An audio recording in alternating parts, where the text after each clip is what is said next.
Welcome back, everyone, to Megaman X2. In the last episode, we took down both Crystal Snail and Bubble Crab. Now we're going to jump right on back into Bubble Crab stage, because I remember now that there was a jump in there that was seemingly impossible to make. And now I remember how to make it. You see, you have to have already beaten Bubble Crab to do so, because charging up the weapon you get from him allows you to jump higher underwater,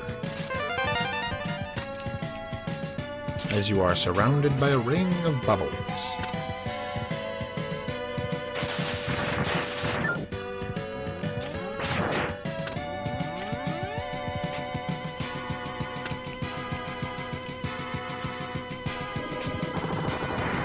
Once again, we'll be making quite quick work of the enemy here, whose name I fail to remember. Oh wow, we've crippled him, but he's still just barely alive, skirting along.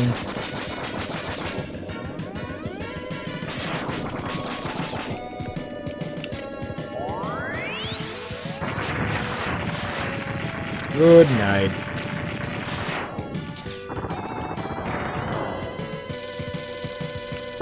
Ouch.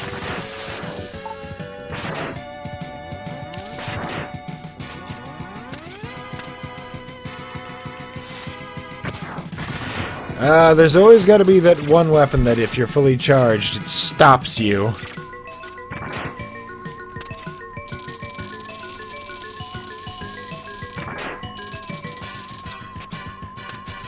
Well, that wasn't what I was after.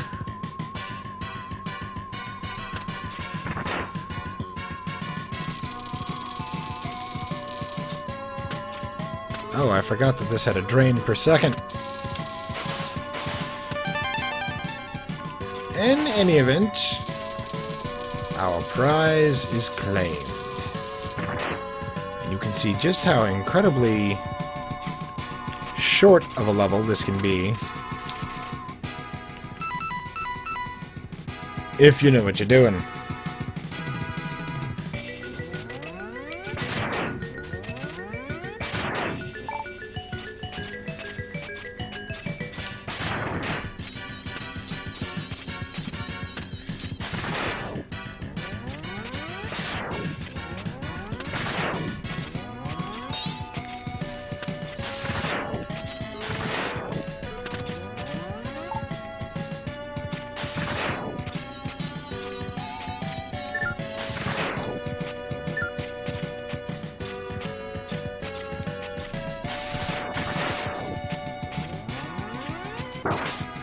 No!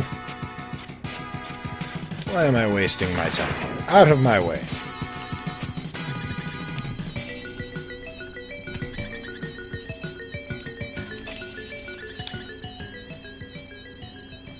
Fortunately, unlike a Legman, getting something else out of the stage doesn't require you fight the boss again.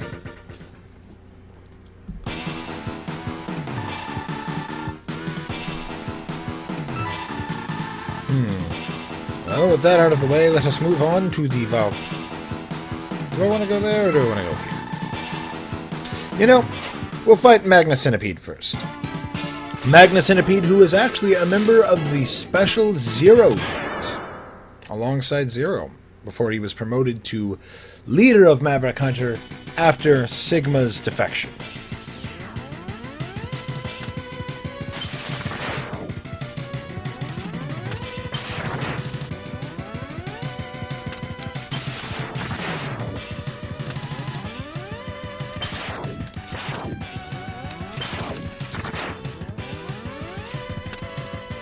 This level really starts to show you what they were able to, some of the interesting things they were able to accomplish with some of the special integrated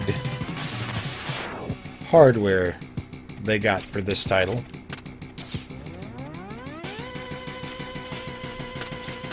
Now, my doing what I just did was actually very important. You see, there's a secret up here, and we are unable to reach it if this block... if that block falls, and it does fall. The bubble shield doesn't give us a higher jump if we aren't underwater. Anyway, it will fall if one of those... Oh, really? I can't grab it with the strike chain, Alright then.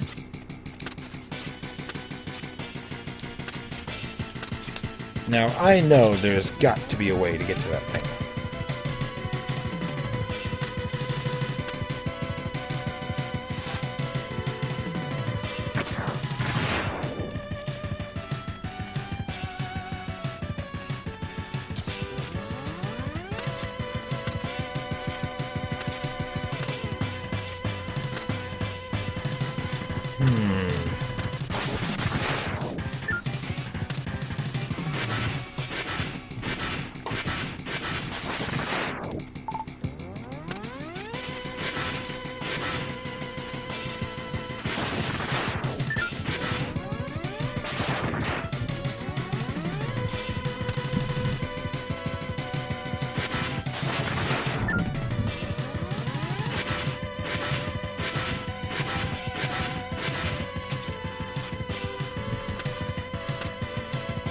Area where I can take damage without being killed.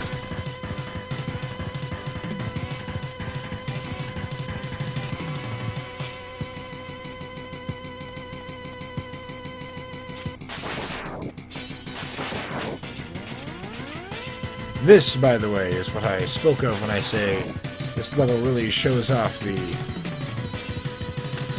interesting wireframe pseudo 3D effects they were able to accomplish with the integrated chips within this particular cartridge. While by no means a advanced feat by today's standards, far cry from the 2D sprites of the time. I believe this was actually a variant of the Super FX chip utilized in Star Fox.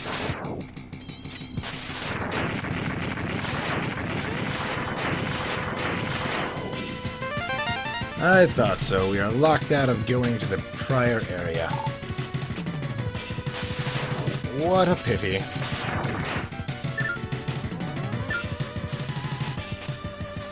Oh no! Seem to have attracted attention.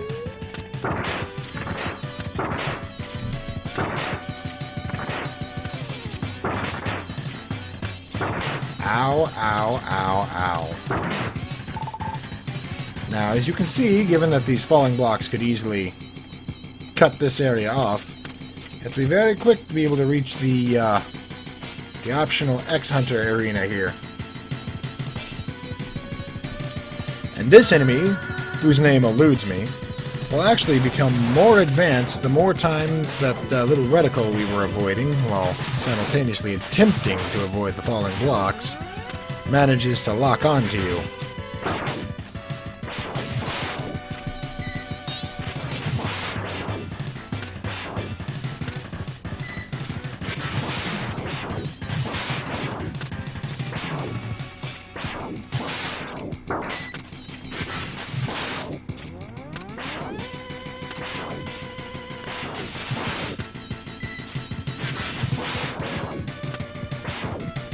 Should actually consider taking damage while I'm fighting him. That way I can charge my Giga Crush. Though, really the only reason I needed to charge out my Giga Crush was to, I was going to attempt to cheese that area that I couldn't reach by jumping midair before using it.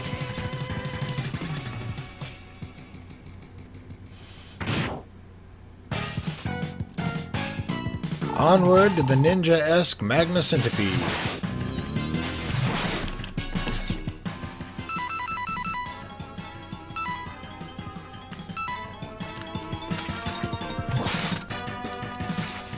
Whose grasp can actually disable our ability to charge.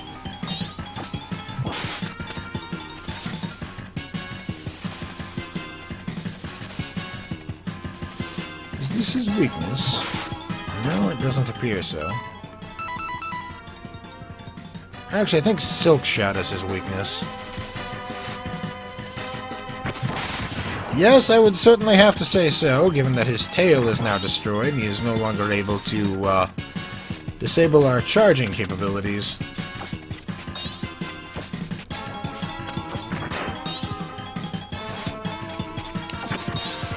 That being said, hitting him with it is a pain in the ass.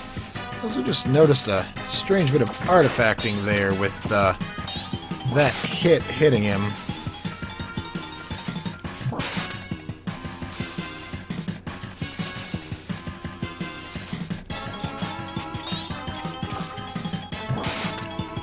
Kind of distorted his health bar for a moment. This may be his weakness, but I think I'm going to go ahead and switch back to the X-Busters. That seems to do more damage. Good night, sweet prince.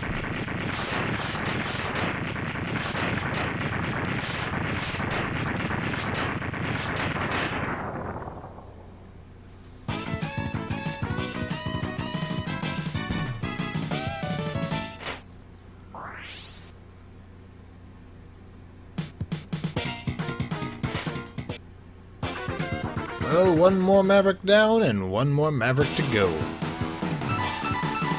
Now we face off against Flame Stag, who actually has a mild change to his sprite once you fight him again in the boss gauntlet. It's a very minor detail, but the flames that make up his antlers actually change colors.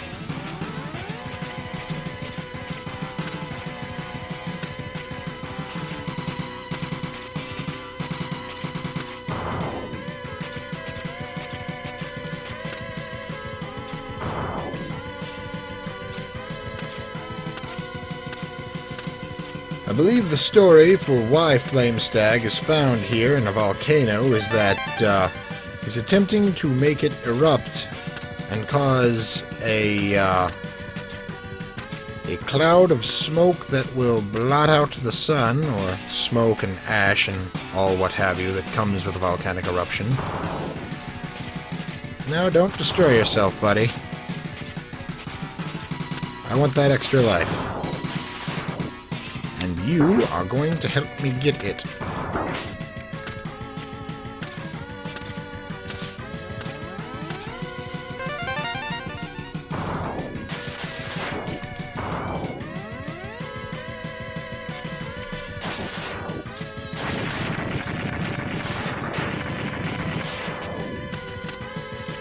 I don't think there's anything of noteworthy interest back the way of the other entrance.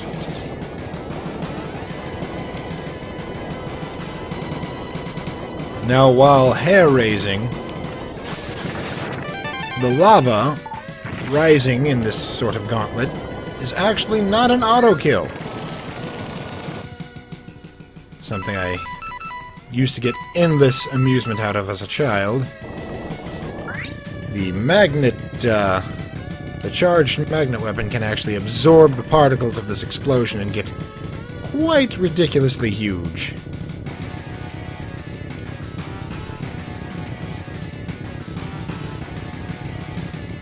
Don't actually remember the name of this weapon. Magnet Mine, I think? Magnet something, clearly.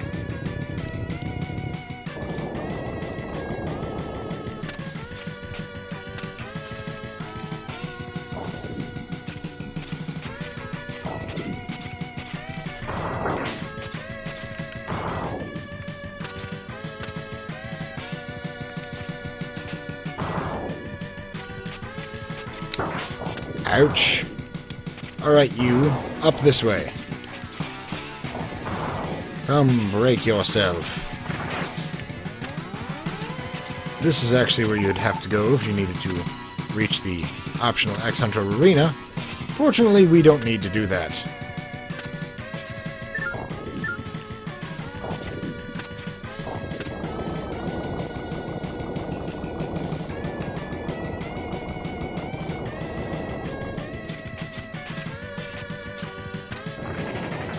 Enter the world's only deadly sugar glider. Never pet a burning squirrel, ladies and gentlemen.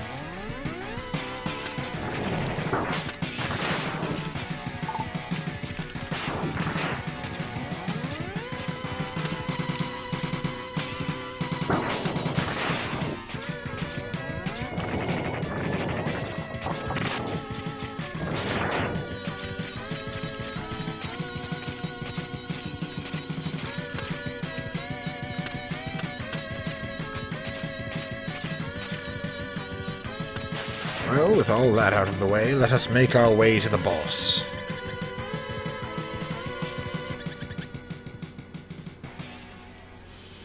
An arena that is far taller than it is wide.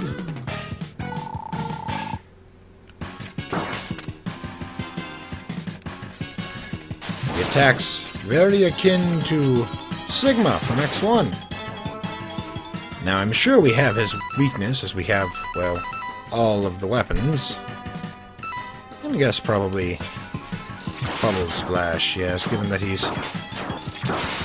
utilizes fire as a weapon, I imagine he doesn't like that being put out.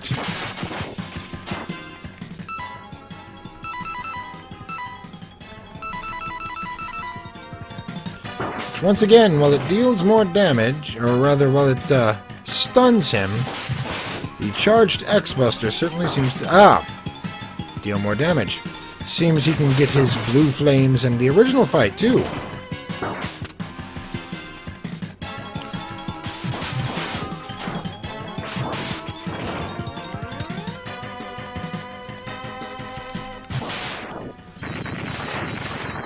I suppose I should have called this one the Sweet Prince upon his defeat. Prince of the Forest. Prince of the Forest Fire. Prince of the Dead.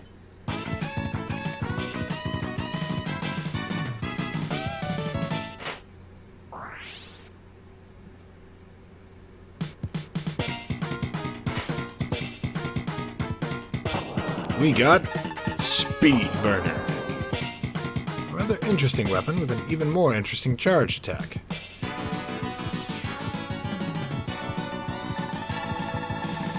Megaman X, I've located the X-Hunter's base. It's at grid location 00. That's right at the North Pole.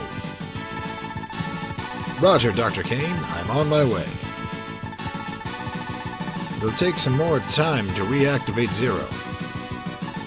Slow them down, Megaman X. Yes, I imagine the process of resurrecting a dead Reploid is no easy task. Also, highly illegal, apparently. So how they get away with doing it with Zero is beyond me. That being said, we have a little bit of mopping up to do.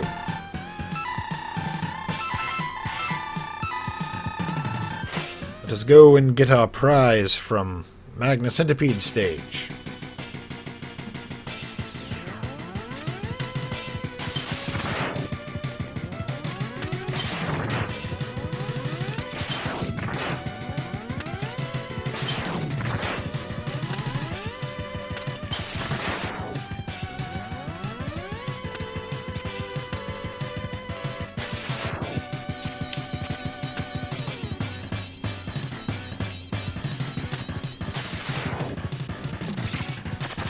Dagnabbit. No! We change weapons, damn it. Alright. Secondary air dash for the win. So we acquire the heart tank previously denied us. I believe there is also a sub-tank on this level.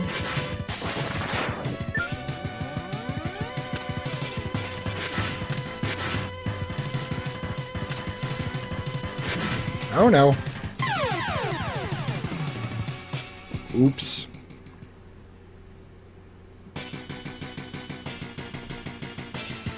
Also, if you didn't notice, this is the area the X-Hunters were gathered around earlier.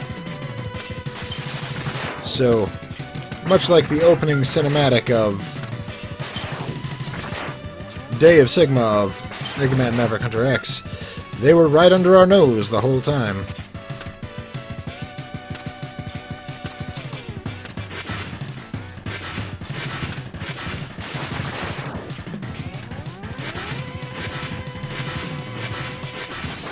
Trying to be careful with this, because I know that this secret can be a bit finicky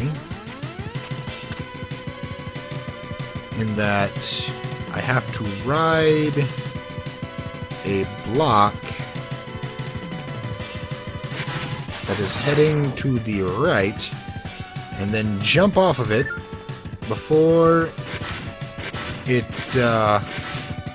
makes its way off the screen. Ah, there we are. There is our final sub-tank. With that, ladies and gentlemen, I'll see all of you on the other side.